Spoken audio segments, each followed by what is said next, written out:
I'm going to give you the answers to this now. We're going to talk about it, and this particular assignment, it's there's some learning objectives that you really have to think about. Key concepts and learning objectives. Let's go over that before. You should have done this already, right? This was given you earlier in the week. Your job was to get it done. Having two of the same alleles of a given gene means an individual is homozygous. If the alleles are not identical, then the individual is heterozygous. That you should know. You should know sickle cell allele arose from random mutation in hemoglobin gene. Individuals who are homozygous for sickle cell allele have sickle cell disease. Individuals homozygous for normal hemoglobin allele do not have sickle cell disease, but can contract malaria. We've gone over that. In fact, I bored several of you going over it several times. Lift your head up. I swear, if I see somebody laying their head down, you're going to stand up the rest of the period. Use a Punnett square to predict the frequencies of genotypes and next generation based on genotypes of the parents. Understand the rules of probability as they relate to genetics problems. Analyze pedigree and deduce genotypes, phenotypes, and probabilities. And use chi-square statistical analysis to test and determine significance of genetic data. So that's the objective of this activity. So what are some of the key words that you should know? Vocabulary words that many of them are already on the board, have been on the board for a couple weeks now. You should already have index cards. You should have them memorized. I think I have a lot of patience with kids that come to me and ask me definitions, ask me for definitions after 2 weeks of us going over it in class, doing projects, defining them in class, asking you to make index cards, and then you come in and ask me, I don't understand what that word means. I think I've been having patience with you, but my expectation is that these vocabulary words, you know them. And if you don't, then you're not going to do well on the test. I think that's fair. All right.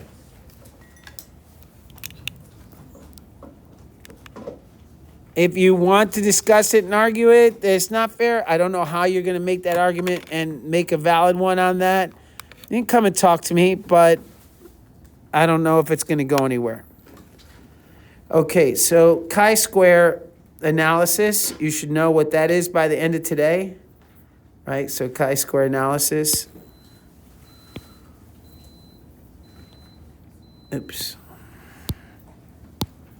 Chi-square analysis you should know. It's a statistical analysis. We'll talk about that. You should know what codominant means. You should know what genotype hemoglobin is, or genotype hemoglobin, heterozygous, homozygous, incomplete dominance, independent assortment, malaria, Mendelian genetics, pedigree, phenotype, probability, recessive, red blood cells, sickle cell anemia, and sickle cell disease. You should know what all those words mean by the end of this unit. In fact, you should know them already. I've drawn hemoglobin on the board. I've told you what the genes are, what the mutations are, how you get the mutations, and what the impact is on the cell. Those of you that were here yesterday, we had time in class to go over it. I tutored someone right here. Laid my head down because I was tired, and somebody took a picture of me while I laid my head down and said I was asleep. Thank you for that. All right, moving on. So that's where we're at. So now let's go over the answers. All right. The prior knowledge you should know, and we went over it, so you should know this. So as I explain it, there should be no problem understanding it. So Mendelian genetics and probability. If two people with sickle cell trait have children, what is the chance that child will have normal red blood cells in both high and low oxygen environments? What is the chance that a child will have sickle cell disease? Write the possible genotypes in the Punnett square. So this is the answer. Did anybody have trouble doing this? Let me ask a question. Why did they choose A for normal and then choose a completely different letter, S, for sickle cell. Why did they do that? Don't we normally do big A, little a?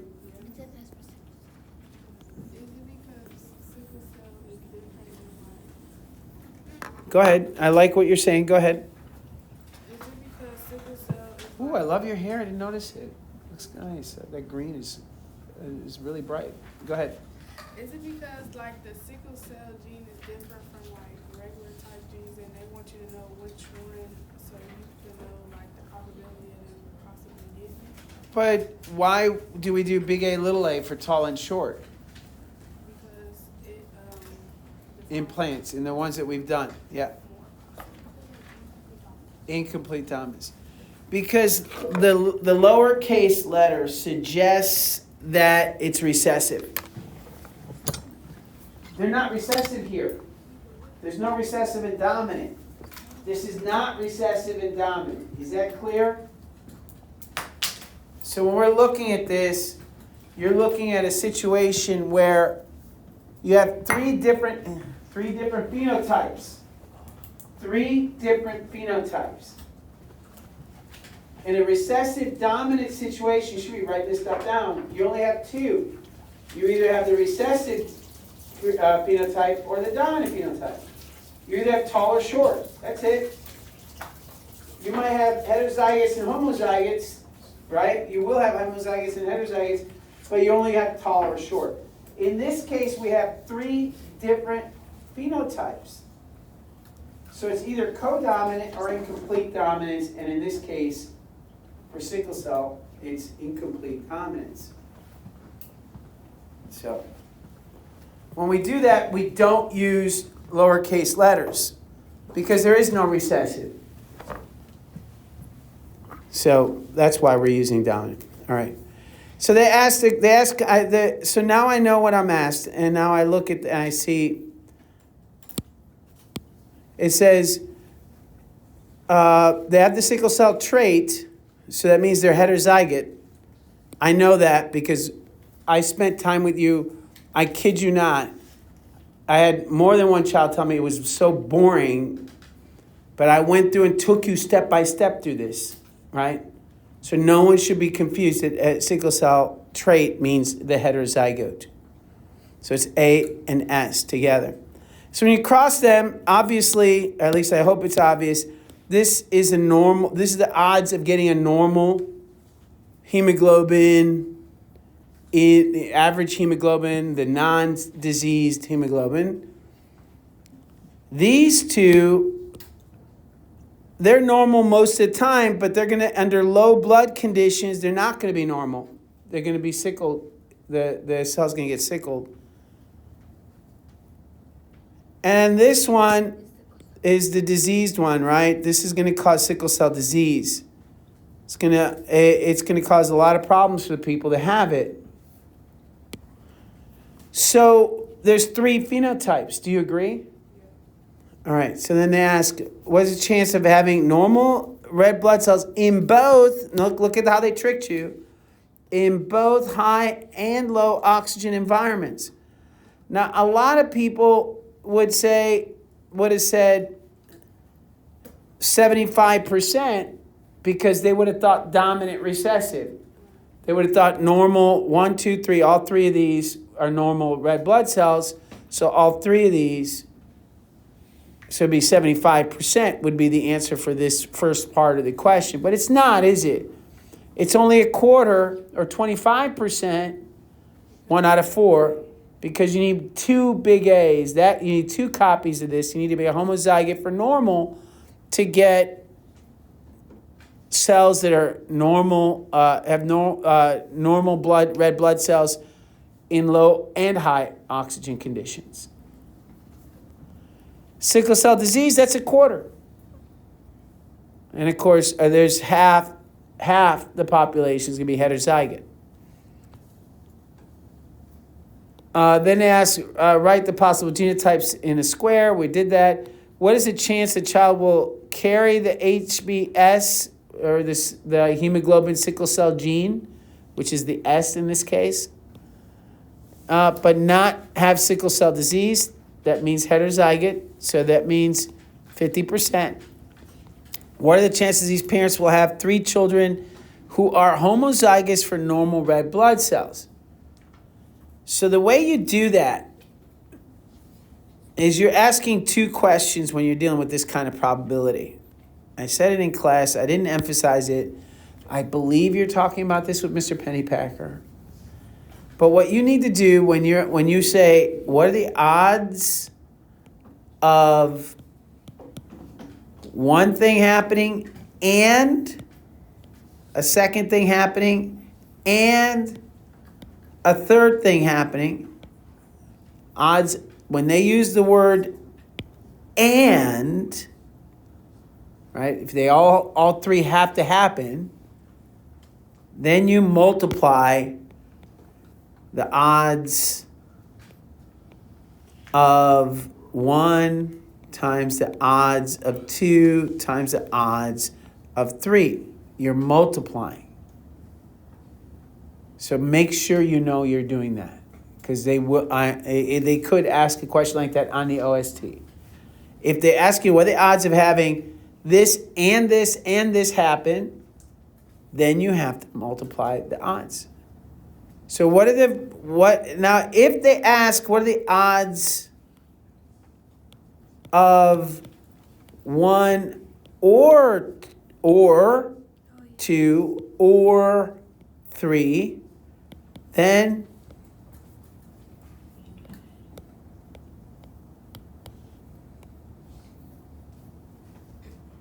that would be 1 plus 1, 2 plus 3. So here you're doing a sum, and here you're doing a multiplication.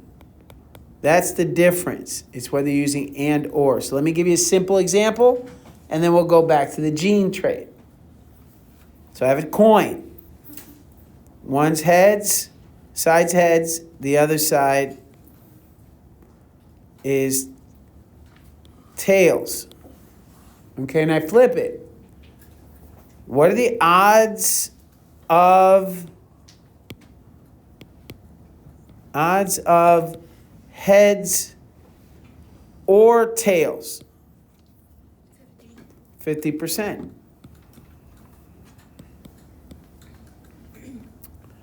So that we know is 50% for one flip, just one flip. Now, what are the odds of flipping it, of having heads or tails with 2 flips? 1 plus. Okay. What are the odds of having heads or tails? 100%, right? Because it's 100%.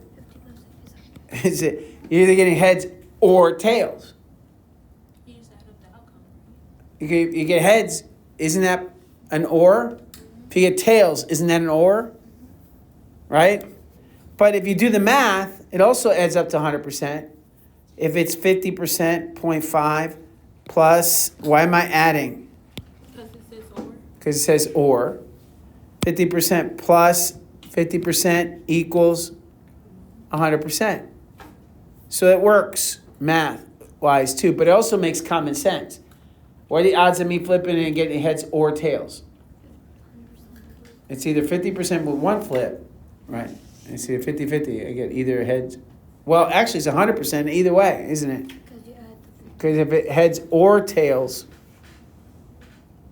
now the chance of me getting heads is 50%. So I kind of messed that up, didn't I? So this should be 100%. Does that make sense? Or means or, and means and. Now, what if I ask you what are the odds of getting heads and tails if I flip with 2 flips? Now what is it?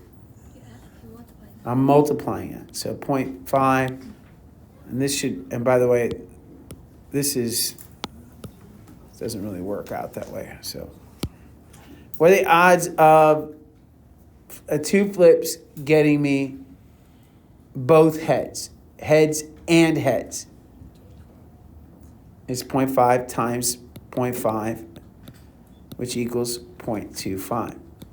So I add the odds to each individual odd, or multiply the odds if it's an and if it's an or, I add the odds. Am I okay with that? Yes? All right, so let's go back. That was a bad example. I have to think of a better one later. With the or one, the and one works really well. All right, so this says, what are the chances the parents will have 3 children that are homozygous for normal? Well, homozygous for normal is what? 25%. What are the odds of having 3? So that means the first one is AA, the second one is AA, and the third one's AA. Multiply them. So you do 0.25 times 0.25. Oops. Times 0.25.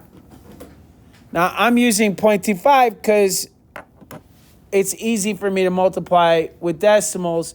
Some people might find it easier with fractions, whatever. What you end up with is the odds is 1 over 64. Is that understood? Are we good with that? I see confusion. Somebody confused? Yeah. I can't hear you. Speak up. What's 1/4 times 1? What's 4 times 4? 16. What's times 4? 64. So what's 1/4 times 1/4 times 1/4? 164. Why? Because why did I have 1/4? Because it's 1 out of 4 chances of getting big A. Why am I multiplying? Because I'm asking the question and. Are we clear on this? If you're laying your head down, I don't care if you're asleep. I'm going to ask you to stand up. I got confused when you put inside decimal, that's why. So what's 0.25 times 0.25 times 0.25? Well, they give it to you there, but it's 0.0156. What's 1 divided by 64? 0.0156. You have a calculator. Use the calculator. A lot of this you should be able to do in your head, but it doesn't matter. Should is irrelevant. You're always going to have a calculator on these tests. So use them. Are we good? Yes. All right, moving on. What are the chances that these parents will have 3 children who have both normal and mutant beta chains? So that's not 1/4. That means they're heterozygote. You theoretically filled in your paperwork. So what are the odds? Huh? How'd you get that? I did 1/2 times 1/2 times 1/2 since it's 1/2 of the. That's right. It'd be half times half times half. Why? Because you have 50% chance to get heterozygote every time, and you're asking the word and, right? Where the odds of having 3 kids, each of them heterozygote and heterozygote and heterozygote. So 1/2 times 1/2 times 1/2, which is 1/8 or 12.5%, whichever one you want to look at. All right. The next question, what are the chances of all 3 of their children will show a disease phenotype? The disease phenotype means what? Sickle cell disease. And what is the odds? 1/4. And 3 children, all 3 children having 1/4 would be 1/4 times 1/4 times 1/4 or 1/64. Again. Understood? Yes. You're going to have to do this likely on the OST as well. What are the chances the parents who have 2 children with sickle cell and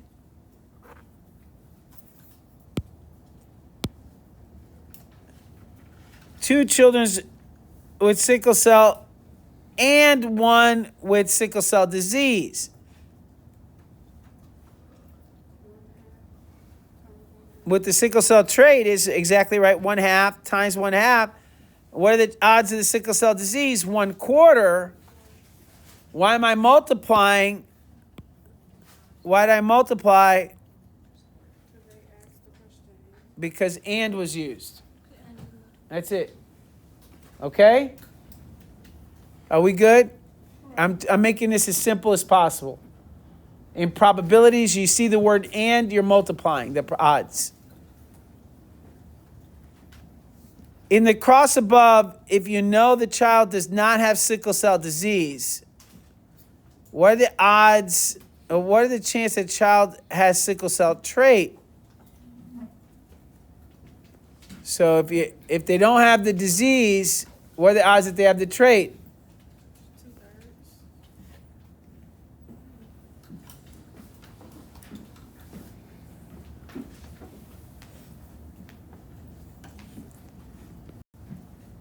So how did they get 2/3?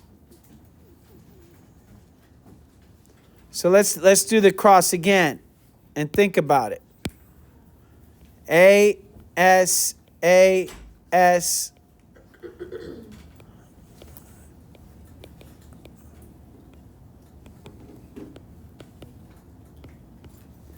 How many of these do not have the disease? 3. These 3, correct? Of those 3, how many do not, how many of these have the trait? 1, 2. So what are the odds? 2 out of 3. Tricky, isn't it? Most people would have said what? 1/2, 2 out of 4. Did you all write 2 out of 4? Anybody in the room? No. I would have at your age, I would have put 2 out of 4. What are the odds of having a trait? 2 out of 4, but that's not what they asked you. They asked, of the ones that don't have the disease, how many have the trait? So you have to be careful and answer the question you're being asked. In the cross above, if you know the child doesn't, I already answered that one. All right. Oh, they even said that here. They even said that here in boldface. Huh? Zoom into what? Don't you have the paper? Yeah, I just can't see. Would see what? They're just writing here. They just wrote what I said already. That you just, it's just, I can print this out for you later if you'd like as well. Or I'll send you this answer sheet. Okay. Whatever. But the bottom line is, the answer is, what they're saying here is what I told you. The reason it's 2/3. Why'd they have to write this paragraph? Because most people are going to put what? 1/2. Because half of the cross have the trait. That's true. That's not the question they asked. They asked which ones don't have the disease. Of the ones that don't have the disease, what percent should have the trait? That's 2 out of 3. All right. An individual who has sickle cell trait has children with an individual who does not have the allele. Go ahead and do the cross. Have you done it? Have you done this cross already? What did you guys get? Big A, big A. Big A, big A. Big A, big S, big A, big S. Big A, big A. And why'd you pick big A, big A? Is that the parent who doesn't have the sickle cell trait or disease? So it says in the, might as well just go ahead and show the answers. An individual who has sickle cell trait has children, so they have the trait, so they're big A, big S, correct? What I like to do, if you're able to, if I was doing this on paper, if you're not, remember in the OST stuff, you can add little notes, okay? Not sure I like that line spot.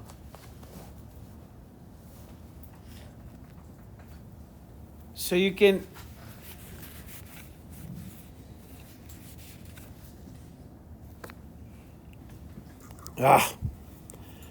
So big A,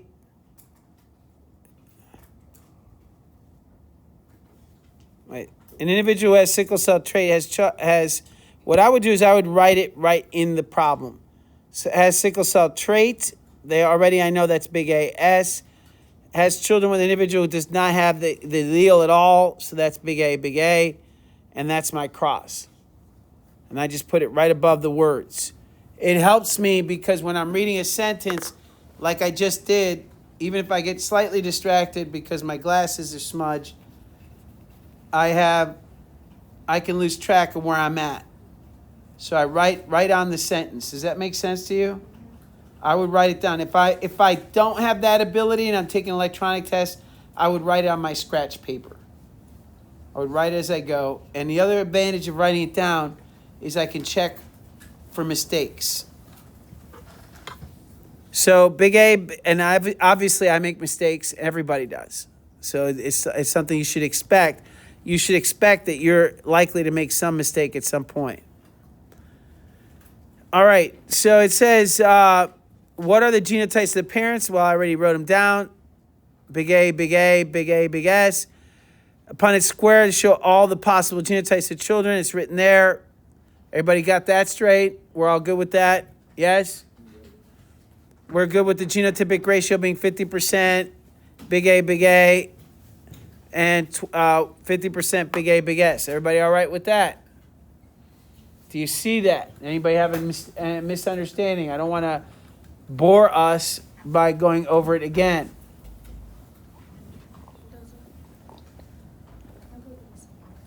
Yes, take the hoodie off though. Both of you.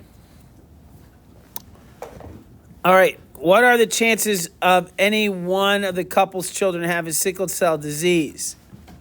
I hope everybody said 0. Right? There's no one there has SS. In many ways, not having incomplete dominance or codominance actually makes it easier to identify phenotypes and genotypes because you have 2 different letters, one for each trait, right? Or one for each phenotype. Different set for each phenotype. A woman with sickle cell disease, automatically, as soon as I read that, what am I thinking? Woman with sickle cell disease. Big S, done, boom. Has children with a man who has the trait, AS, boom. Easy. I write it down right away. Answer, what are the genotypes? I already answered that. What's the genetic makeup of the gametes? Of the gametes, I had a couple kids yesterday come to me and ask me about this. Gametes. These are the gametes. The sex cells. The ones the parents are sending. If this egg meets this sperm, this is the genotype of the zygote.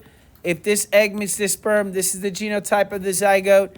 If this egg meets this sperm, this is the genotype of the zygote. You would call these babies. They're not babies, they're zygotes, but whatever. This is an egg, this is sperm. Okay?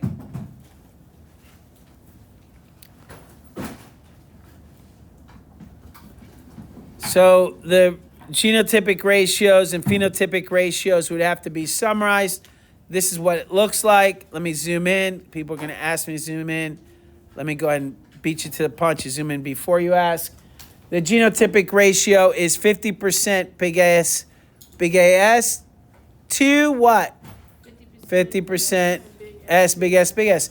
Another way to write it, by the way, just because you might see it in a multiple choice question, another way to write that would be what? 1 to 1 is correct. 1 to 1 is 50-50, isn't it? For every one of AS, I have one of SS. Phenotypic ratio, 50% are going to be normal, mutant, and mutant hemoglobin, or they have what we call the trait. And 50% or 1/2 will be mutant hemoglobin, meaning they have the disease. So, again, 1 to 1. All right, moving on. What are the chances of any one of the couples will have sickle cell disease?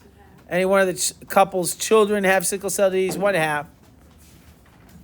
If the couple moves to the lowlands of East Africa and has children, which children would be more likely to survive? The ones with the trait, because the ones with the trait can fight off malaria easier. They resist the malaria parasite from eating their hemoglobin. The ones with the sickle cell trait. The heterozygotes, the ones with the trait. Sickle cell trait's an advantage anywhere there's malaria. They put East Africa lowlands, you could put in Greece, in the Mediterranean, anywhere there's malaria. Yeah. Would it be a disadvantage? Mr. Mendoza? Yeah. We're gonna do grade level at the end of the day, not department. Grade level. Thank you. Uh-huh. Say that again. When would it be a disadvantage? I can't hear you. When would it be a disadvantage? Having the trait where there's no, you would have a disadvantage as an individual, not at all. Maybe if you have pneumonia, or if you're in a situation where you have really low blood oxygen for an hour or two, maybe it would become a disadvantage, but those circumstances are very unlikely. So mostly there is no disadvantage having a trait. Unless you think genetic, if you have a child though, and that other person also has a trait, they could be disadvantaged because they would have the disease. Right. That's a good question, though. In humans, blood type, as a result of multiple alleles, we know that. We went over it in class, didn't we? Yes or no, please? We did, yeah. I even drew it on the board. I posted the notes. Went over 2 days. Boring, but still. I'm going to keep it up. You can't say something I say is boring without me coming back for you. You know I'm petty. So anyways, blood type is a result of alleles IA, IB, IO. Why do we use IA, IO? And why is this capital I? These two are capital I, and this one's lowercase I. Because codominant, so these are both big I's. Why is that a little I? Because it's recessive. Lowercase is only used for recessive. So IA is dominant over IO. So is IB, by the way. IB is dominant over IO. And AB are codominant. They tell you that. That's why, by the way. Simple rules. They tell you the rules. We went over it. What is the genotype of the parent? If two parents are heterozygote for type A, what does that automatically have? Now, people were very confused about that. Heterozygote for type A, the kid that came to me, 2 kids came to me, what they asked is, how do I know what the genotype is if they tell me it's type A? Well, they said heterozygotes for type A. What does that mean? That means they have 2 different alleles. So I know at least one of them is type A, so I know I got 1A, IA, that's for sure. If I had the other one was IA, would it be heterozygous? No, it wouldn't. So the other allele can't be A.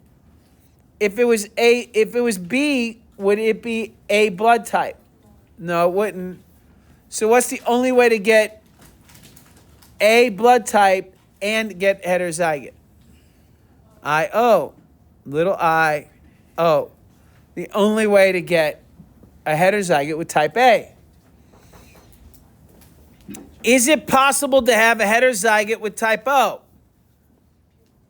No, it is not. That is the definition of recessive. You need two alleles that are the same to see the trait. What is the genotype of the parent? If two parents are this, the parents would be this, and I wrote it. And they have the trait. See, that's the other thing people were confused about. They have the trait, so that means they're AS. Two genes. I don't know if they're linked or not. That depends on my results of my experiments. But I know there's two genes. That means there's two different places on a DNA molecule or on two different chromosomes, whichever, that control. One controls sickle cell, the hemoglobin gene, and the other controls the blood type, a cell surface protein.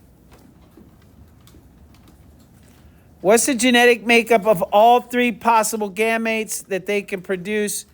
Let's do the Punnett square. So pay attention carefully. If I have an individual, IA, IO, and I cross it with another individual who's I'm sorry, I'm messing up. IAIO, and who's heterozygote for sickle cell, AS, so that's their genotype. And I cross them with another individual who has the same genotype, IAIO, with sickle cell trait. How do I do a Punnett square? The first question is, well, what are the gametes? What are the possible gametes?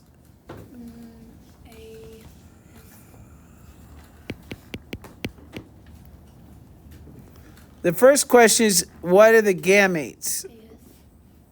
No, not AS.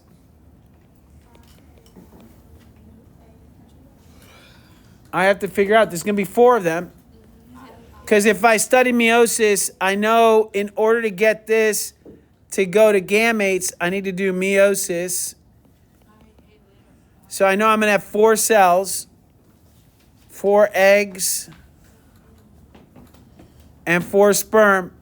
Depending on the parent's genotype, I might have 4 different genotypes in a different genotype in each egg. I might. Why do I need 4 of these instead of just 2? Because I'm dealing with 2 genes. So there's going to be 4 different possible combinations. So one set's going to be the sperm, and the other set's going to be the egg. So let's do the math. We use FOIL. First, outer, inner, last. Why do I do that? Just to make sure I don't make a mistake. If I do it this way, I'm not going to double up my answers. I'm not going to forget one combination. So the first is IA,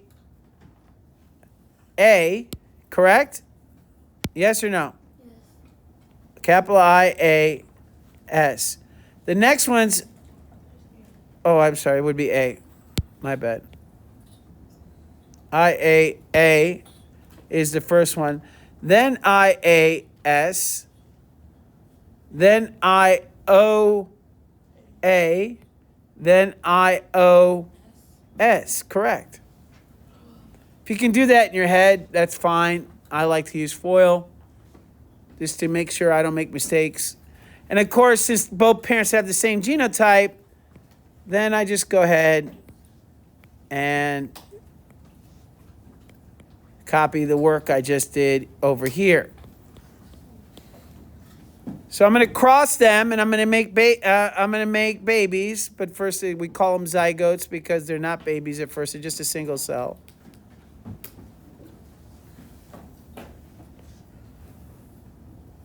So I need a Punnett square. I know it's a 4 by 4 which means I'll have 16 squares total. So that means my odds are all out of 16, right? Okay. The first combination is going to be IA. And then AA. Does everybody see how to do that? Yeah. The next one's IA, AS. Do the rest of them. Do the rest of them on paper. I'm just going to wait here. I'll pause it. If you have trouble doing this, now's the time to say it. All right, so everybody should have done it by now. I gave you a little lead time, then I did it really quick. I may have made a mistake, so correct me if I'm wrong. They're probably going to ask me for genotype and phenotype. Oh, they already did it here. Shoot. But anyways, whatever. I got it right. So they asked me to write, complete the frequency of the different phenotypes in offspring. So let's go ahead and do that. So what are the phenotypes and genotypes? They don't ask you for genotypes because it gets a little hairy, like we saw. With heterozygotes, I expect a 9 to 3 to 3 to 1 ratio if it was dominant recessive. This is not dominant recessive. This is incomplete dominant, so the phenotypes are going to be a little more complicated. Is that clear?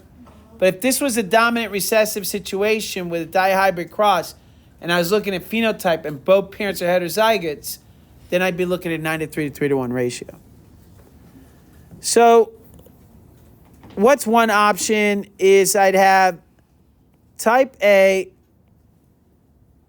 is a phenotype. It's really the only there's two ways to get type A, right?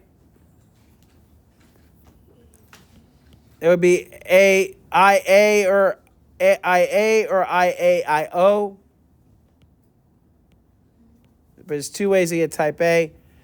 And then of type A, I can have type A with the trait, or I can have type A with the normal, right? Or I can have type A with the disease, correct? Isn't that the options I have?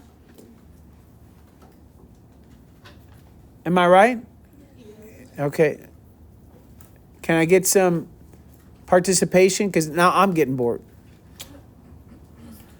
So type O with the trait. So I can have type O with the trait. I can have type O that's normal. And I can have type O with sickle cell, with the disease. So those are my options. I think that covers everything, right? 6 different options. How many of these are type A with the trait? Let's go ahead and mark them with a red triangle or something. Type A with the trait. That would be IA anything, even one IA with one S. All right, that would be here. That would be here. That would be here. Here. Oh, no, that's not one S. One S, not two. If I have 2 S's, it's a disease. So that was wrong. Then this one. The one below it.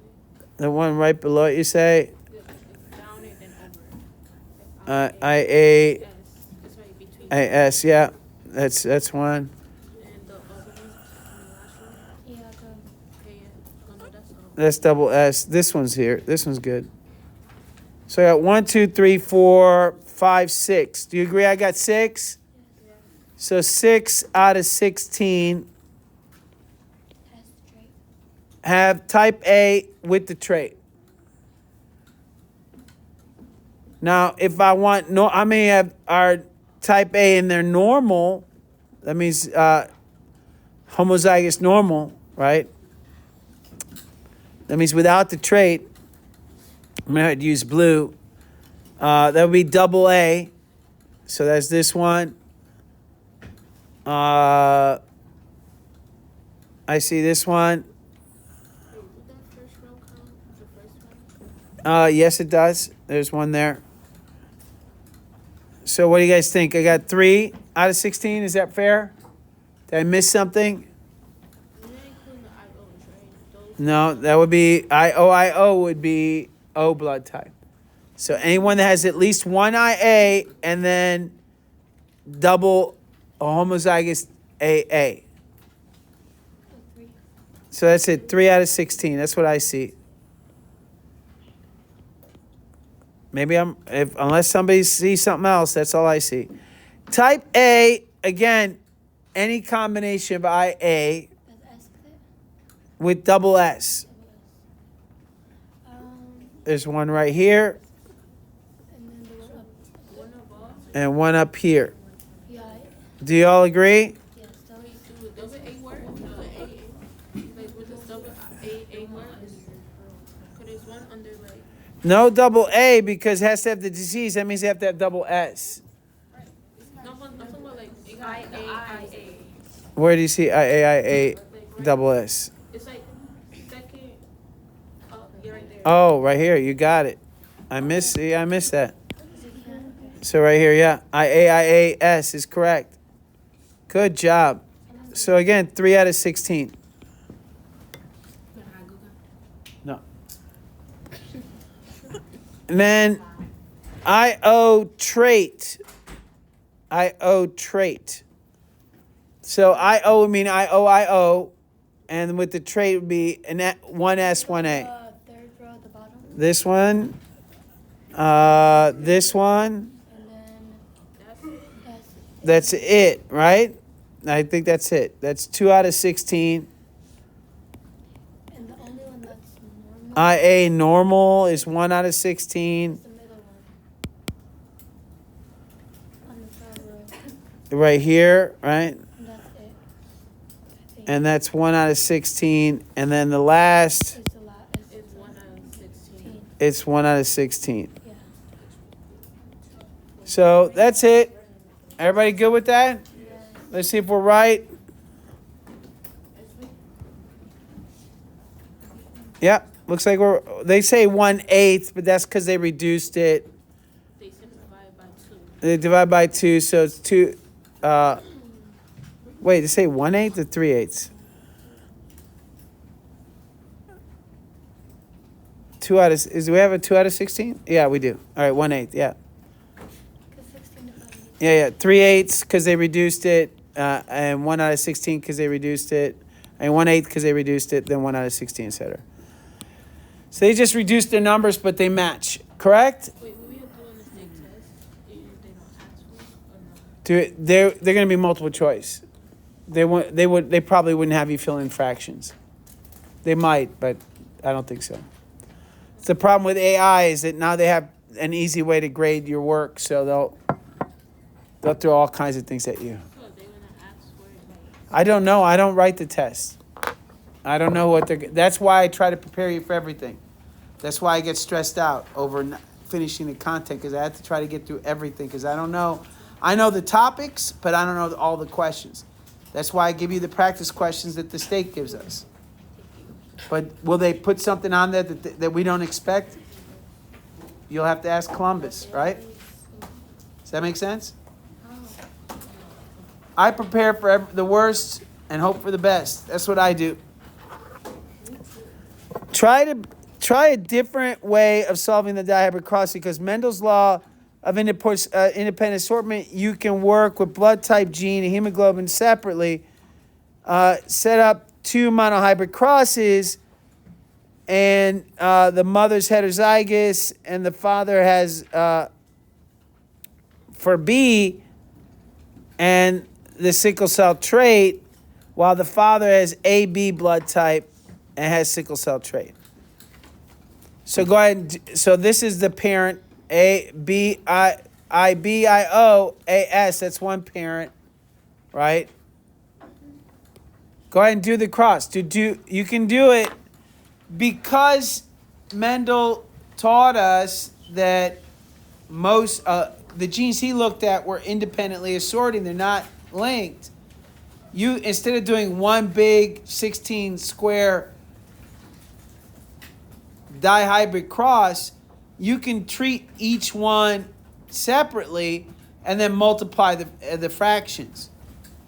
Like you could say, well, let's go ahead and take a look at the answers. So you can take the two individuals and see how they have the two genes, IA, right? IO, and then you could do the AAS. So you're crossing the two differently. You can get the percentage of having a couple, we'll have a B blood type with sickle cell trait.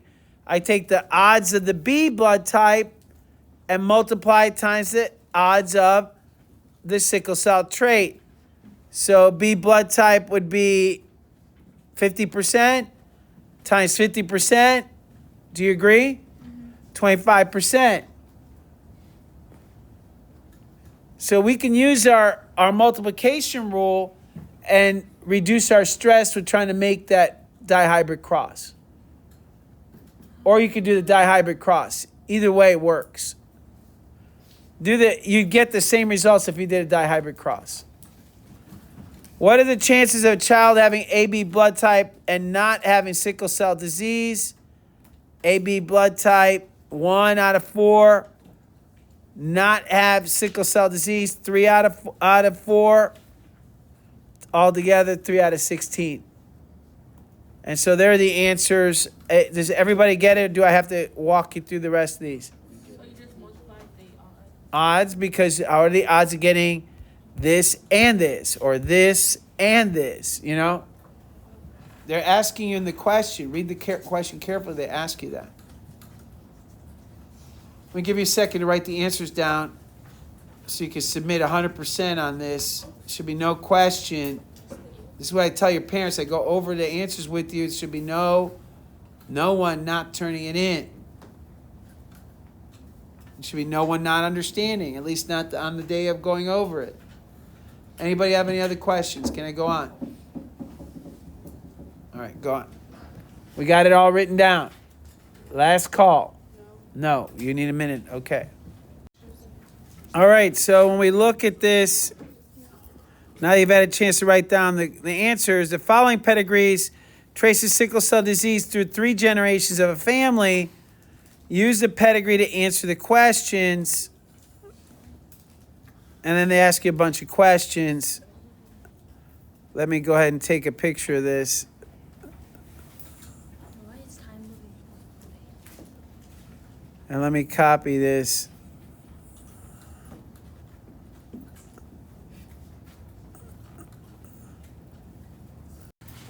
Did they give you a pedigree? Dang! Your teacher probably had extra stuff ours didn't anyway. Anyways, let's go on. Number 6 has this pedigree. Let me draw this out. I'll finish this and post it for homework. You guys can go over it. So I expect it completed, posted, complete with all the right answers, by Saturday, no later than Saturday. When you look at a cross, I only have a minute, so I have to not to be rude.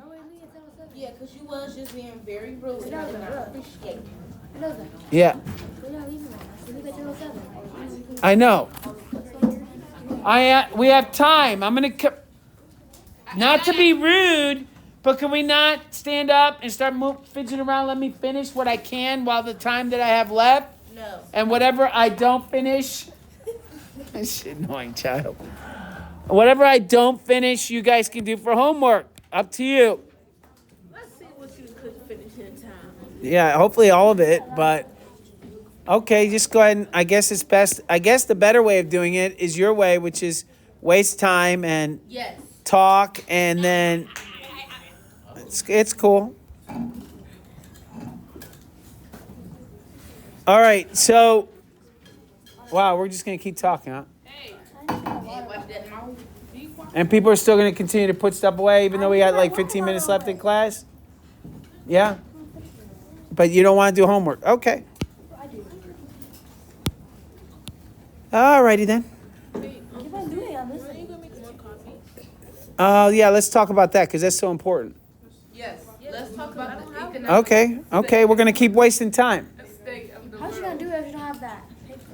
Mendoza, I think you Please, should talk y'all about the stop economic trying to state argue of the with world. him. Please. Y'all just be quiet. Listen. I just want to talk Hey, about. hey, hey, hey. You got one more time. You got one more time. So, all right. So you know what? I want to respect the people that are quiet, which is most of the kids. So I'm going to say this. Anybody who's off task, I'm just going to give you detention, and then we'll move on. Don't leave. I'll ask you to stay. I'll give you the detention. The rest of us, I'll just ignore you for now, and then we can do it after school because you don't want to do it during school. I think that's fair. So when we do this, what we see is a pedigree. This is called a pedigree. Some of you may not be familiar with it, so I'm going to go over the basics with you. A square usually means male. There's usually a key. They have a key here. And a circle is usually for female. If they're filled in, they mean it's an affected.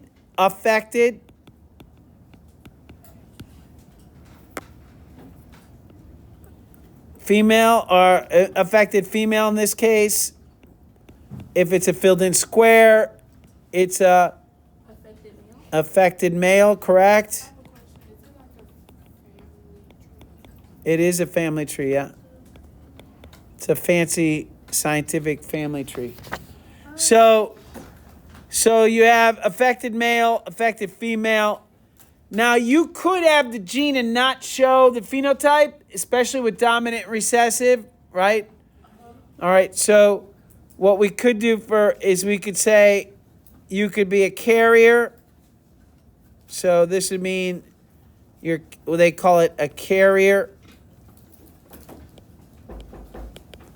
But to make sure you understand, a carrier is only for recessive genes.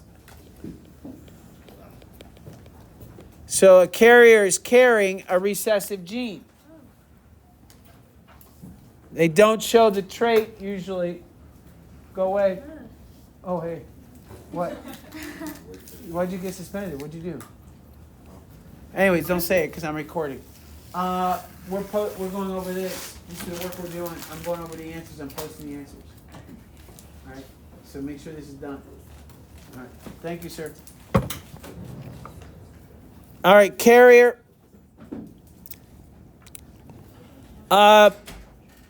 When you see a square, a male and a female being connected, that means they're mating. I'd like to see you after class. Don't leave before I talk to you. And I'll continue on to add on to the list. So these two are mating. And when you see a line coming down, that's going to go to their children. These are the children of those two. Is that clear on how this works?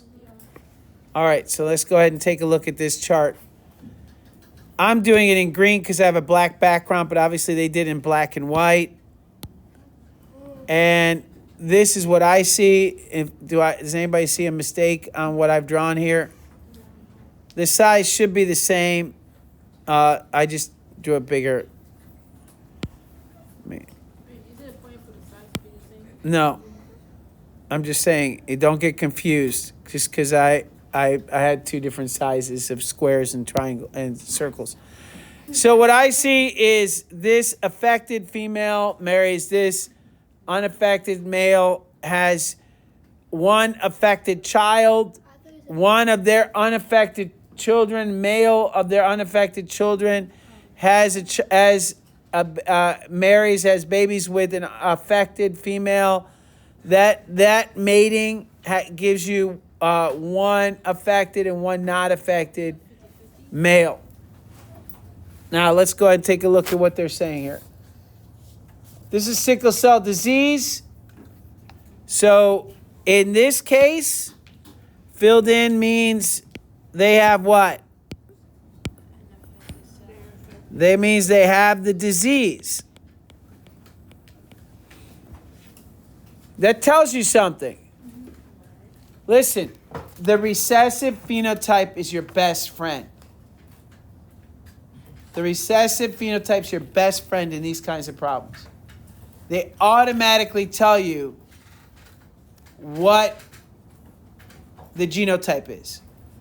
Period. Is that clear?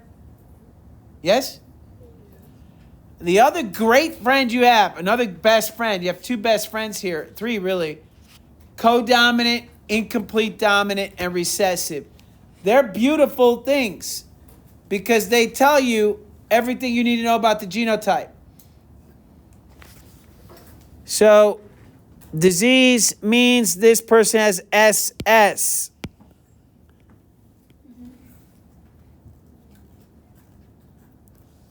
What does this person does not have the disease? So what do you know they have at least an A?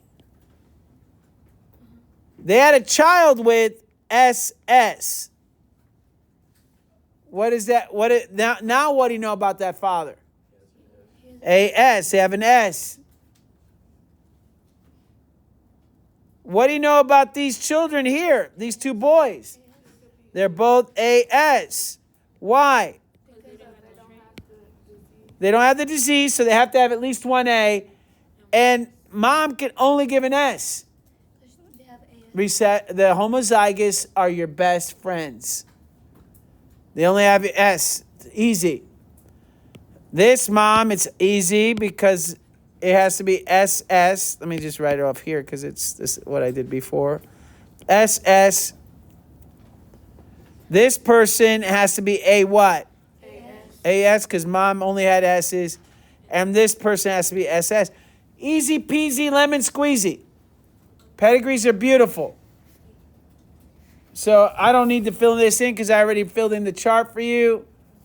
If the couple had a second generation has another child, so if this is, by the way, the first generation, obviously, I hope you see that.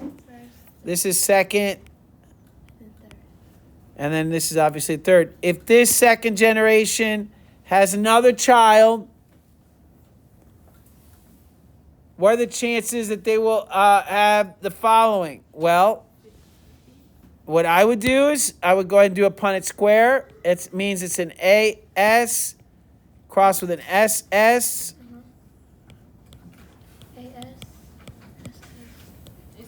Yeah, 50% chance.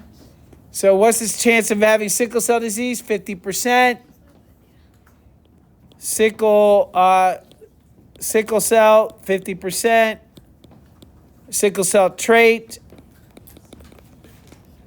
50%. The odds of completely normal hemoglobin. Is 0. That's correct. 0%. Easy peasy. The entire family moves to the lowlands of East Africa. 4 of the 5 males in the pedigree will have 2 genetic advantages over the other individuals in a family. What are the 2 advantages? Being able to fight off malaria because they're heterozygote. And what's the other advantage? They don't have the disease, so they're not going to die or become weaker because of the disease, sickle cell disease. So those are the 2 advantages of the heterozygotes. There's the number 7 shows another pedigree. Let's go ahead and see if you can do it really quickly. I don't know what they ask you, but go ahead and fill it in. There's this, and then let me just go ahead and draw it really quickly first before I fill anything. I got this. This male has 3 kids, has a male, has a female, has a male. That male marries. That has 2 females. Those 2 females, that female marries. And they have 4 kids. Well, my parents had 5, so. And then of those, no one's dismissed. You should be blah, blah, blah, blah. Start drawing and writing. So fill it in. That's what I got so far. Then they ask a question. This is a pedigree that traces sickle cell disease through 4 generations of family in New York City. Use it to answer. So this is sickle cell. So that's nice. My homozygotes are my friend. I know here this is SS. I know this is SS. I know this is SS. I know this person here has to be A something. I know this person here has to be what?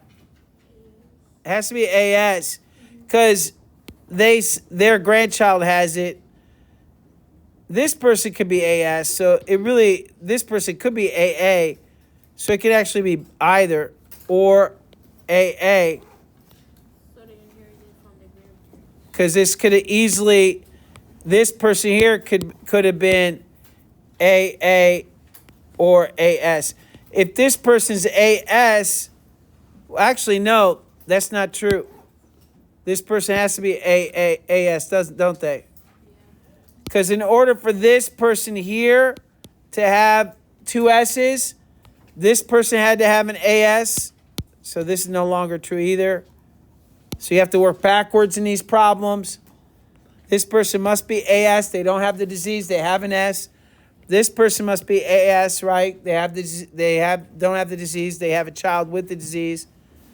So that means this person has to be. I don't know anything about this person.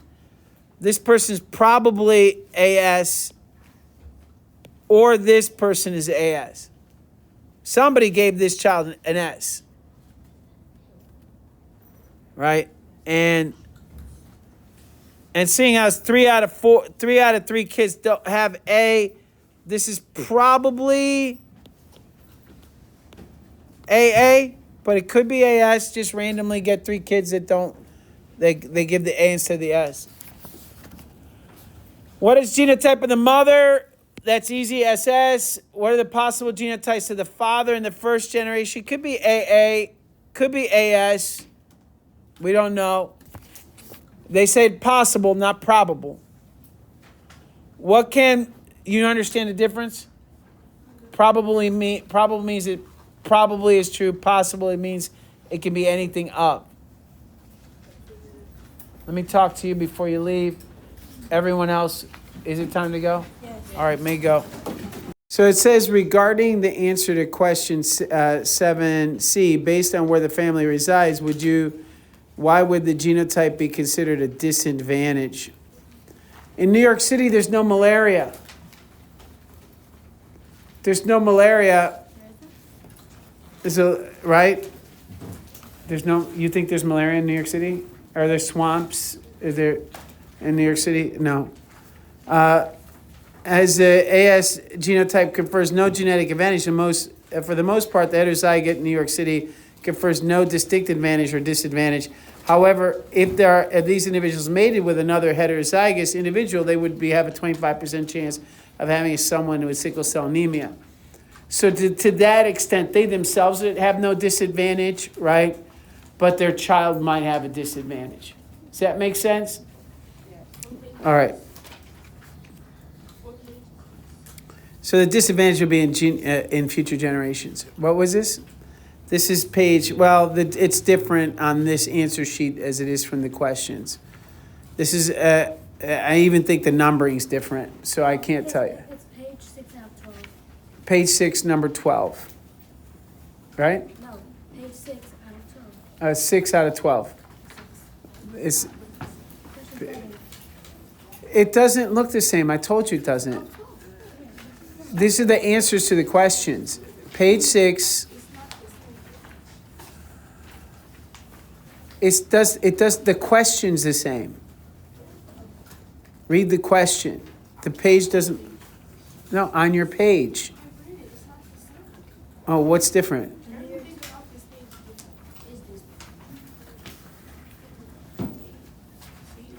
All right, what page is it then? Page what? 8 out of 12? It's different for everyone.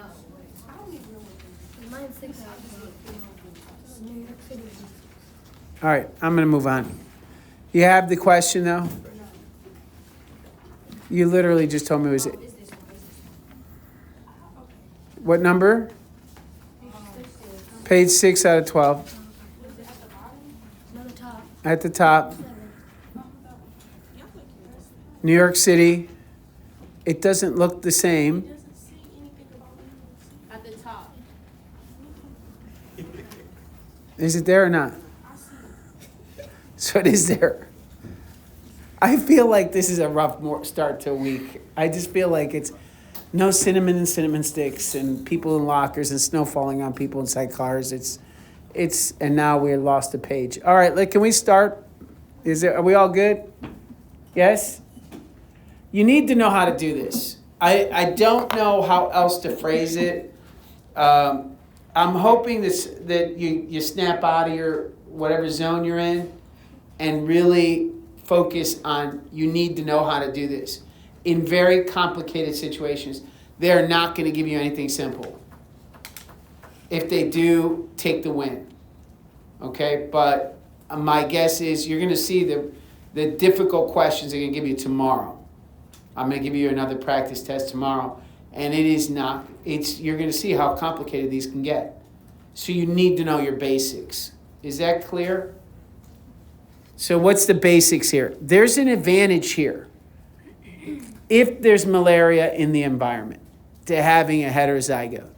There is no advantage or disadvantage to the heterozygote in a place where there is no malaria.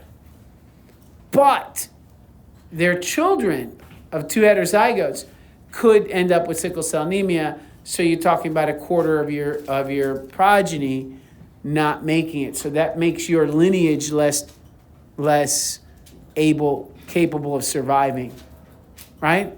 So you'd expect that this allele, this gene, does everybody agree with that logic? You'd expect that this gene would be less, this S gene, sickle cell gene, would be less in the population in a place like New York, or in the example case that we looked at, in the highlands of, what country was it again? It was in East Africa, but what's the country? Huh? I forget. But whatever country it was in East Africa. The highlands, there was less malaria, so there was less of the gene. You'd expect that, correct? Yeah. In the paper, but in the video that we showed for 2 days, they talked about the country. I don't remember what it was. I didn't take notes. All right, we're moving on. What are the genotypes of the parents in the third generation? Explain how you know. Mother is it. So let's go back. All right, so this is the one they're talking about, third generation. This is the first generation. This is the second generation. The first generation's children. Do you agree? The third generation, what are the parents? AS and AS. How do you know they have to be AS and AS? Yeah. Now listen to, if you're sitting there and you don't understand, or if you're sitting there and you think you understand, you need to think about and write down the logic that we're about to discuss. It's extremely important. How do you know these two have to be AS and AS? Go ahead. Because neither of them have sickle cell disease. What does that mean that they don't have sickle cell disease? They don't have SS. They don't have SS. That's all we know. Because they don't have sickle cell disease, we know they don't have SS. We don't know anything else. We don't know if they're AS or AA, correct? Yeah. So that just because they don't have a sickle cell, listen, I know you know the answer. I have to walk through this because they have 30 kids in the class, not just me and you. So we know it's not SS. The question is, why is it not AA? How do we know it's not AS? Go ahead. Because 2 out of the 4 children have SS.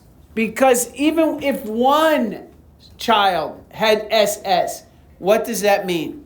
Their parents are AS Why? because their children have it. What does that mean? That at least one of the parents have the sickle cell gene. Not at least one. Or two, both of them have the Both of them have to have an S. Why? so it can become SS. If you look at a Punnett square and you put an AS and AS together, there would be a Yes, that's true, but that's why is it that this, think about the question. Why is it if the child has SS that both parents had to have SS? Because if one of the parents have AA, it's impossible to have sickle cell disease. Why? Because it just wouldn't match. I don't know. You do know. Think. Yeah. Yeah, anybody. It has to be both the parents because you can't get sickle cell if only one parent has a trait. Both the traits have to. Why? They're combined. You have to come together. You know why. Yeah. Because it's like one Everyone in this room knows why. And the reason you're questioning right now is because you're not thinking. Honestly. You know why. Yeah. because if one parent has AA and the other one has AS, they only gonna have the trait, not sickle cell. Why? The answer's simple. That's why I keep asking. Yeah. because you need 2 S's. So if there's only one parent with 1 S, you can't get 2. That why? Because you get one from each parent. You get half your genes from one parent, half your genes from mom, and half your genes from dad. Half your genes from mom, and half your genes from dad. Period. All right? You knew that, didn't you? It's just it's hard to phrase the words. It's hard to put things together. These questions require you to put all your knowledge, everything you know about meiosis, everything you know about genes, everything you know about alleles, everything you know about Punnett squares, all in one question. All right. What is the possible gametes or genotypes of the mother in the second generation? Second generation mom, what could she have? AA or AS. She could have AA Or AS. or AS. And the father, the same thing. We don't know. If we were going to guess, if we were forced, the daughter has AS. We know that. So one of the two parents has an S because she got her S from one of these two parents. The mom is SS. What? The mom. The mother of this female. Let her speak her. The one. Okay, so you go back up to that one. She has SS. Yeah, so that one has. So this one definitely has AS. Ah, that's a good point. This has to have AS. There's no probably about it. Good job. Did you hear her? All her children have to be AS. They're all carriers because she has 2 S's. She gave an S to each one of these. Correct? And dad has to be, is probably AS, AA, right? Because if he was AS, probably one of those kids would have had sickle cell disease. But it's possible, right, that he's AS and just didn't get and gave an A to all 3 children, so we can't really tell. This one is AS for sure, not probably. You can erase that if you do probably there. This female is definitely AS. Now, this male, sorry, is this female AS or is she AA? We don't know. We don't know still. We know he's AS. We still don't know if she's AS or AA. Again, the probability is probably more likely that she's AA because she had 2 kids and both of them don't have it. But still, she could easily be AS. Correct? So it can be AA or AS. AA or AS. He's definitely AS. It's a good catch on that. Thank you. I made that mistake on Thursday. Are we good? All right, so this person's obviously AS, and this person we don't know because they haven't married yet. Are we good? We all understand the logic behind this? All goes back to meiosis and how we take our DNA, divide it in half, put it in each gamete, and then they bring them back together to make a new being. I say being because plants do it, bees do it, humans do it. If the couple in the third generation has another child, if this couple here, this is the third, first, second, third gen has another child. Where am I? What are the child's chances of the following? Having sickle cell disease. 1/4, right? Do the Punnett square. Do you all agree? AS and AS, if you do the Punnett square, it'd be 1/4, 25%. The answer's there, but you should know it's not the answer that's important. It's do you understand the logic? Having sickle cell trait, 50%. Should I do the Punnett square for you quickly or not? Yes? Okay. So if we do AS crossed with AS, so this parent could give an A or an S, and this parent could give an A or an S. 1/4 of the children will be AA. 1/4 of the children will be AS. Another quarter of the children will be AS. So 50% of the kids are going to be AS. And 25% are going to be SS. Do you see that? So let me highlight it to verify. AS, 50% is going to be AS, 2 out of 4. 1 out of 4 is going to be SS, have the disease, and 1 out of 4 is going to be homozygous for the normal hemoglobin. Are we good? Yeah. If they have the disease, does that also count as having the trait? That's a good question. That's actually going to be complicated. It's a complicated answer because that's going to influence our discussion on Hardy-Weinberg, which is our next topic. In this case, we call an individual with the trait the heterozygote. The word trait means a symptom, the thing you see, right? So it's really tricky. It's medical doctors that call this a trait. What geneticists would call this is the allele, right? Having the allele, being the heterozygote. Those are the terms we would use so we would not have this confusion, all right? When we talk about Hardy-Weinberg, and you're going to see Hardy-Weinberg in a little bit, we're going to go through it likely tomorrow after your practice on the OST practice. You have to understand that there's a difference between that. It's difficult. The heterozygote, when you have dominant, especially when you have specifically when you have dominant recessive, when where you can have a carrier, having the recessive allele, being the heterozygote is really tough. Trying to identify how many of the recessive alleles there are in a population. But it's easy with this, right? Because we have a test that lets us know if somebody that doesn't show symptoms has the trait, has the allele, right? Correct? All right. So what doctors say is that this person has the disease. These people show the trait under a test, right? So they have signs, not symptoms. These don't have symptoms. This person has symptoms. Do you remember the difference between symptoms and signs?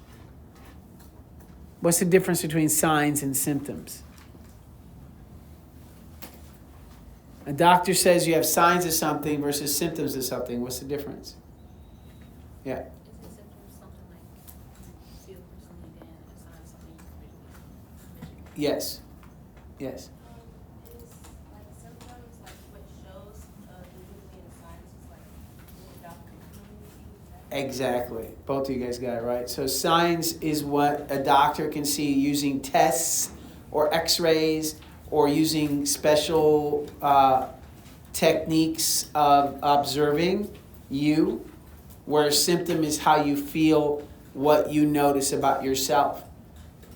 So a symptom of someone with sickle cell is pain, is not being able to breathe, being tired, right? Those are symptoms that a person would feel.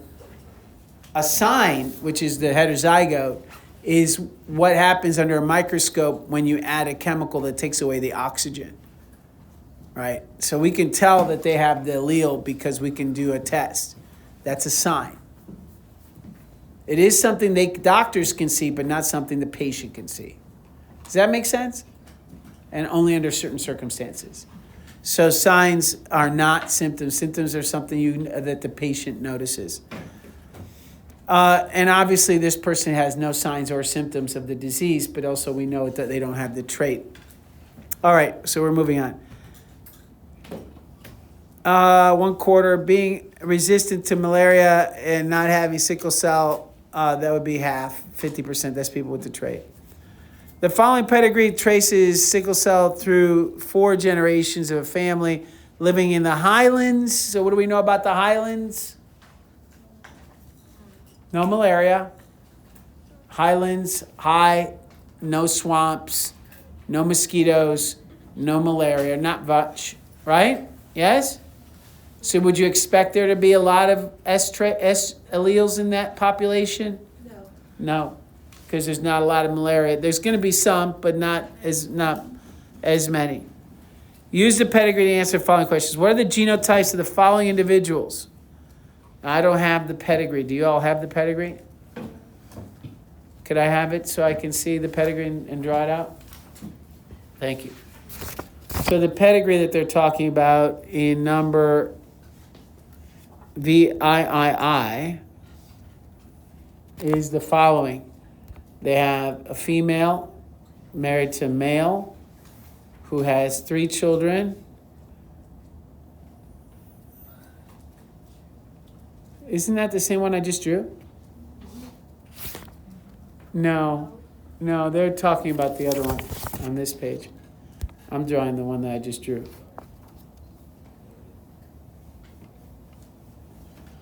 So in the Highlands, there's this family, it's a little bigger, has 3 children, is correct, and 2 boys and a girl, and the boy marries and has a female, a male child, a female child. That female child eventually marries a male, and they have 4 children, one male and 3 females, and these 2, this female marries a male, and they have 2 children, 1 female, 1 male, and this male marries, and they have 2 female children. So it's a much bigger family tree pedigree. And if I look at the affected, this male was affected, this male was affected. What does it mean affected? They have SS. So we know the genotype from the phenotype, right? That's the beauty of incomplete dominance or the recessive, and when you're talking about dominant and recessive, the recessive, or codominance. The beauty is you know the genotype from the phenotype. So this is the first generation, this is the second generation, this is the third generation, this is the fourth generation.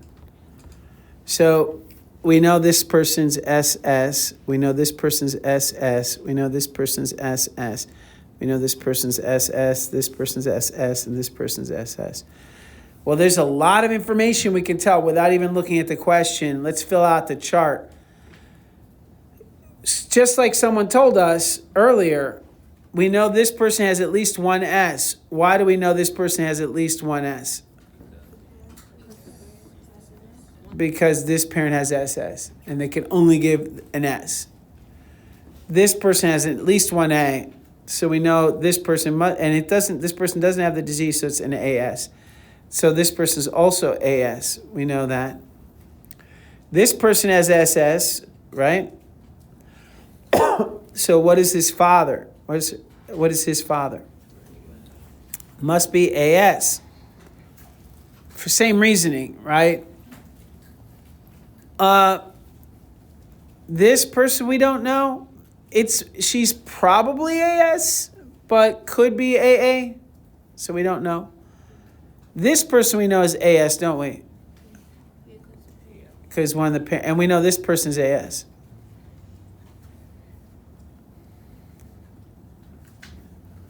We know this person's AS. Do we not? And they marry, the child marries a female. We know the female's AS, correct? We know each of the children's AS.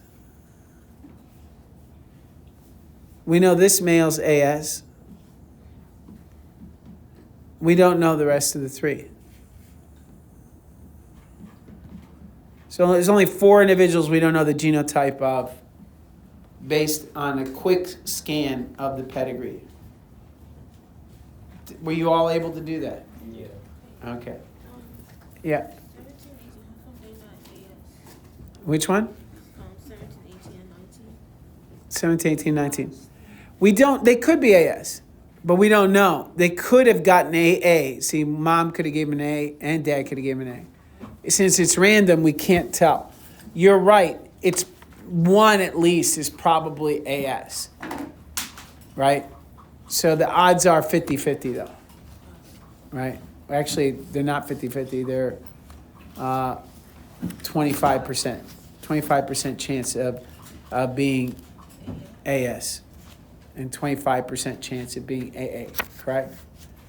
This is 50-50 for each, where the odds of getting 50, it's 50% to get an A, it's 50% to get an S. So 50% times 50% is 25%. All right, are we good? All right, so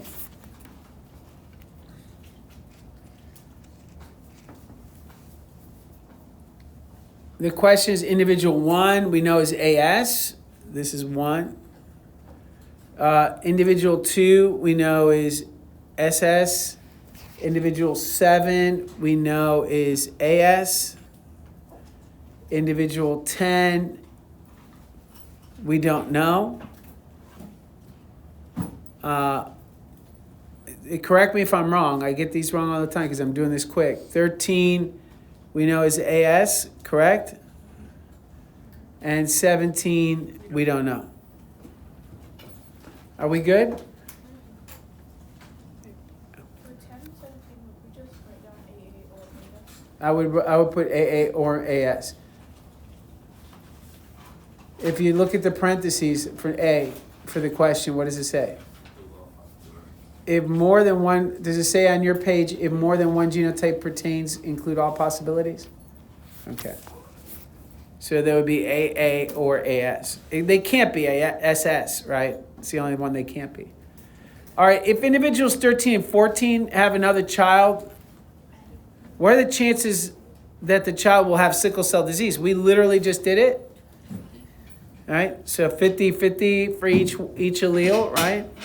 So 25%. We could do a punnet square if you'd rather. So AS, you can do it either way, a punnet square, or just use the multiplication rule.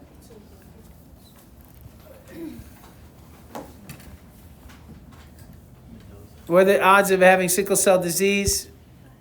25%. Now, if I did it mathematically, I'd say, well, what are the odds of getting SS? Well, for the first is 50-50 to get S, so that's 0.5. For the second allele, to get another S would be 0.5.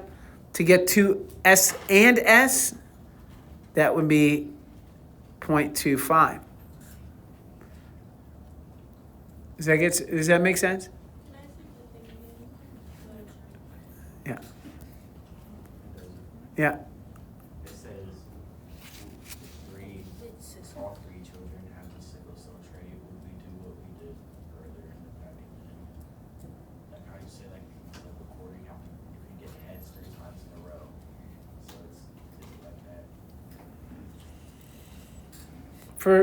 I'm sorry, you'll have to explain again. What's the question?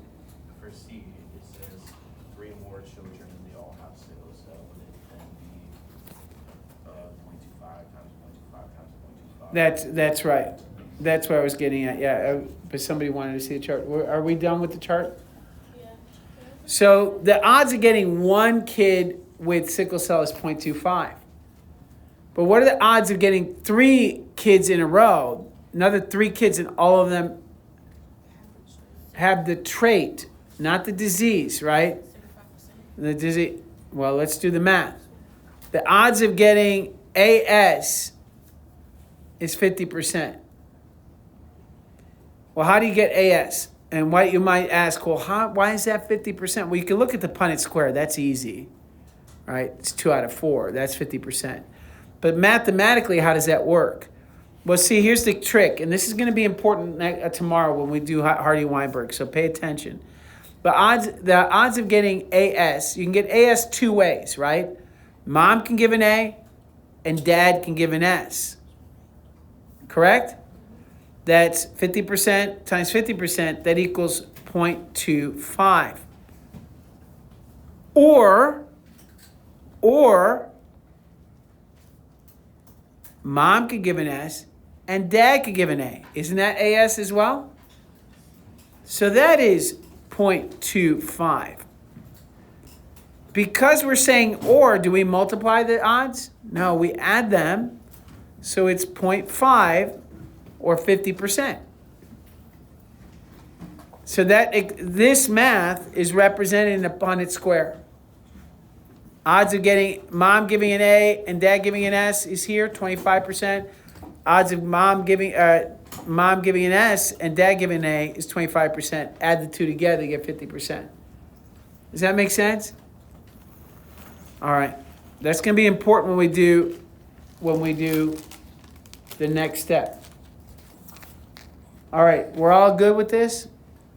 Oh, and what are the odds then? So it's 50% to have the trait.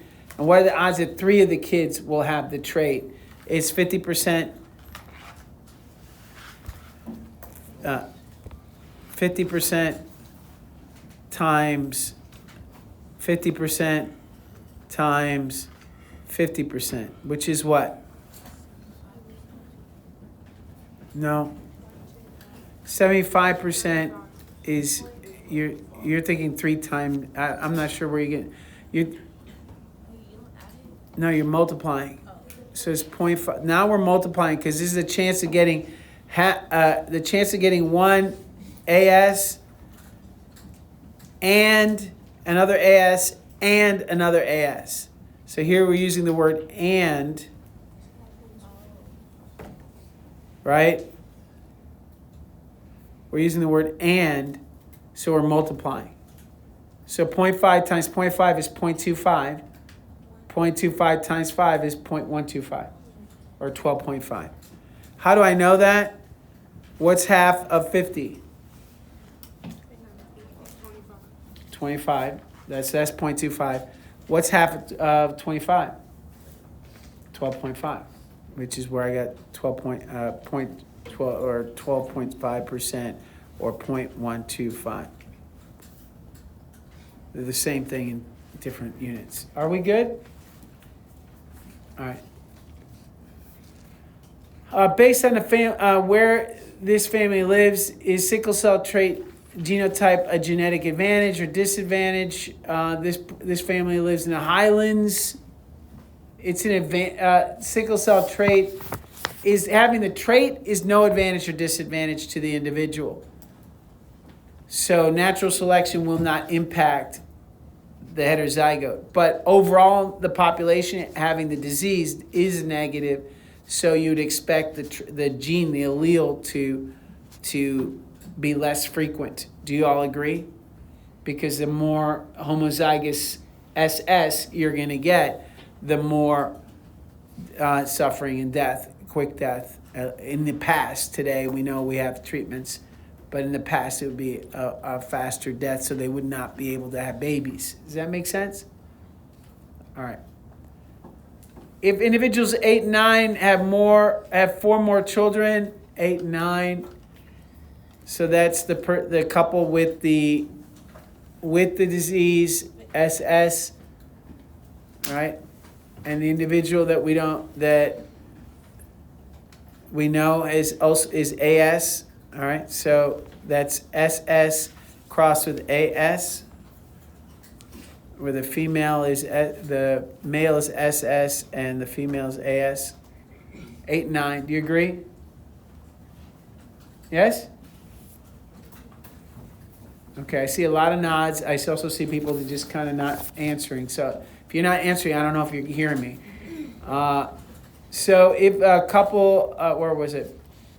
8 and 9 have 4 more children. What are the odds that 2 of the children will be homozygous normal for red blood cell? Look, the odds are, I didn't even have to do a Punnett square, did I? The odds are 0. There's no way that any of their children can have AA. Why? Look at it. Because the father carries an S and the mother is No. Look at the board. Tell me the fundamental reason why. Think before you answer. I hear you. You're probably right. But before you answer, take a minute and think.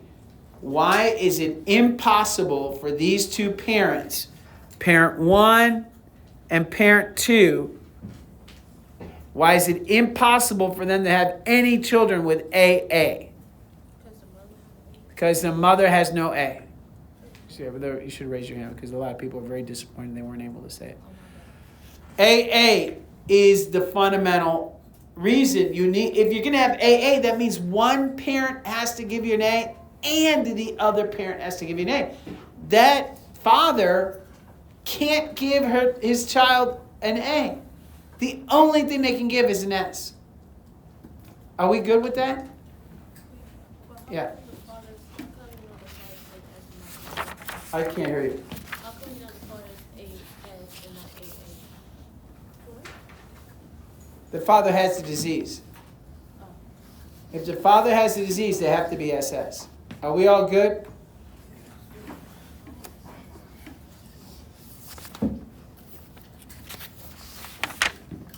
I want to keep going. We might have to delay our OST again one more day because I want to finish this because I think chi-square is fun and interesting and it's really a good discussion. But also I want to go over sex-linked traits because that's a big thing on the OST. So let's finish this and tomorrow we'll do sex-linked traits, wrap up pedigrees, we'll wrap up the activity you had that you were given as extra credit. Did you take one? There's hard copies on the table on your way out. Take one. If you didn't take one on the way in. They're pedigrees. I need you to finish those pedigrees hopefully by tomorrow. So do it for homework. I'm not collecting it tonight. It was extra credit if you did it over the weekend. You could have turned it in. You saw that on Schoology? Well, if you turn in by tomorrow, before tomorrow, it's extra credit. We're going to go over it. The other classes, the Friday classes had it on Friday to do in class. So if you do it by tomorrow, it'll be extra credit. Otherwise, we're going to do it together in class. Okay? I'll close out submissions tomorrow when we start class. Is that fair? All right, so let's go on. Pedigree. Oh, there. Draw a pedigree representing this family. Be sure to label Jerome and Michaela. I think that's Michaela. I don't know. Is that Michaela? Yeah, that looks like Michaela to me. Would you pronounce that Michaela? Somebody in the room is going to have a sister named Michaela and say, that's not Michaela, that's Michaela. I'm like, oh, why? Or Michaela? No, I think Michaela is the only one it's pronounced.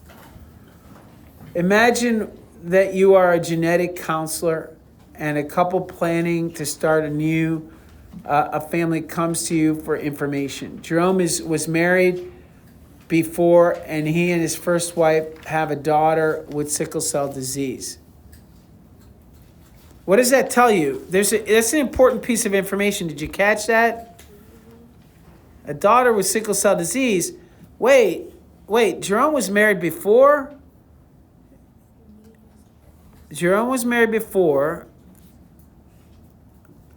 and Jerome was married to someone. He doesn't have any. He doesn't have any signs of any symptoms, and he had a daughter who has a disease. So she's SS, and what must he be? AS, and his ex-wife or has to be AS as well. Does that make sense? So already, first thing, we know Jerome is AS before I even start. And the brother of his current wife, Michaela, died of complications with sickle cell disease. So Michaela is what? Not SS. AS. Because Michaela's brother died of disease, so he must have been SS. Does that make sense? His parents must, and therefore both his parents must have had an S. So Michaela's probably AS, but she might be AA, right? Because her brother died of S. Now, if her mother died or her father died of the disease, then we'd know she was AS. Does that make sense to you? So we're questioning whether she's AS at this point. See, because neither of her parents had it, but we know that they both had the trait, so we're not sure. Well, what do we know for sure she has? We didn't even need all that information, did we? Because Jerome and Michaela, we don't know. We know that this AS, we know this is AS, we know this is AS, we know this is AS, and we know M, we're not sure. Right? Because they didn't have children according to this yet. Correct? Are we all good with that? What is the probability Jerome and Michaela will have a baby with sickle cell disease? Note that neither Jerome nor Michaela has sickle cell disease. Well, that's not fair. Because we don't know if we know Jerome is AS. We don't know Michaela. She could be SS or AA, right? Not SS. AA or AS. It's good. You're getting it, but just fine tune that. Get that in your mind. You have to have SS to have, if you have a disease, you have SS. She does not have the disease, correct? He does not have the disease. He carries it for sure. We're not sure if she carries it or not. We don't know. Based on a child from the first marriage, Jerome is heterozygous sickle cell. In order to Michaela and Jerome to have a child with sickle cell, Michaela and Jerome had a child with sickle cell disease? It's in order for. Oh, yeah, in order. Well, sickle cell. Michaela and Jerome have a child with sickle cell anemia. They must be heterozygous, which would confer a 1/4 chance. However, based on the information available, Michaela has a 1/3 chance of being homozygous. Oh, I see. They want you to do the full math. Okay. So we don't know, right, what Michaela is. So we know, let's do the math. Are you ready? It's going to be a little complicated, so you have to pay attention. So Jerome, we know there's what chance of he and Michaela to produce a baby that is SS. Jerome would have to give an S. What are the odds of Jerome giving an S? 0.5. He has an A and an S. What's the chance of giving an S? 50%. So for Jerome's part, it's 50%. For Michaela to give, so this is J. I'm going to put J for Jerome. In order for her to get the SS, that would mean that what are the odds of Michaela giving an S? Well, what are the odds of Michaela getting an S? It's 50%. It's 50% of her getting an S, right? So what are the odds of her being heterozygous?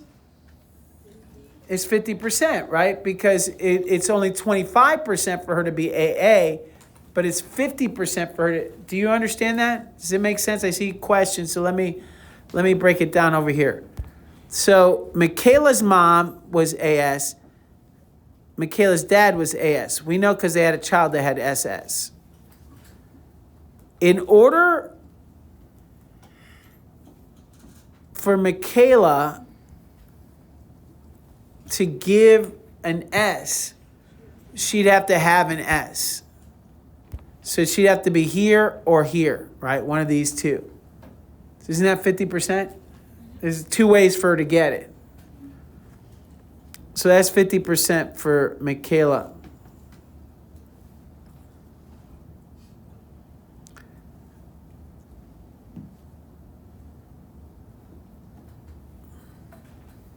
Yeah, that makes sense. So we know Michaela is not SS, right? Is that correct? No way she could be AS. It's only three things she could be. AA, AS. That's it. So it's 2 out of 3 chances that she's AS. Correct?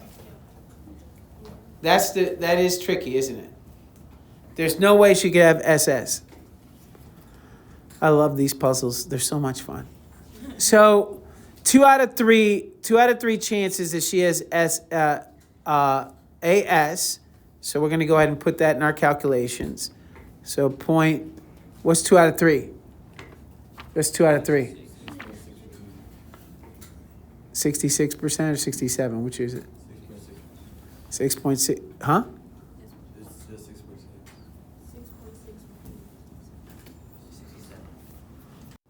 So it's 67%. So 0.67. We all good with that? Yeah. So 0.67. That's the odds of her having the trait. We know she can't have the disease. So 0.5 times But what are the odds of her giving that? If she does have it, what are the odds of her giving that? So having the trait and giving it.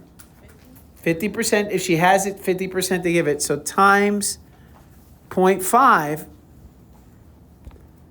Does that make sense?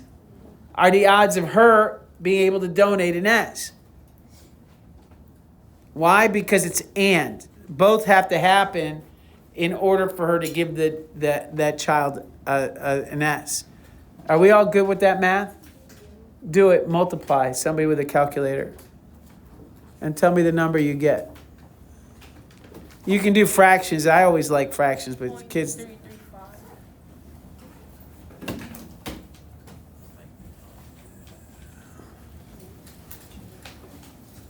Why a quarter?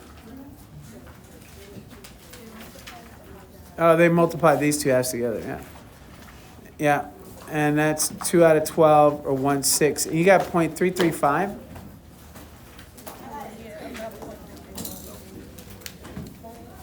You have to 0.5 times 0.5 times 0.67. It should be 16.67%. Yeah, you just did the 2, yeah. So it is that. It's 0.67, 16.67%. Huh? 07. What is it? What does my 207? I haven't gotten there yet, so we'll go over that. We'll finish it tonight. I'll post this video tonight. Make sure you get the pedigree chart that's on the pedigree work done tonight for homework. And share this with Penny Packer so you guys can, because you guys are supposed to be covering this together. So continue recording here. So the next one says Natasha and DeMarcus are planning to having children. Each has a sister with sickle cell disease. Neither Natasha, take it easy.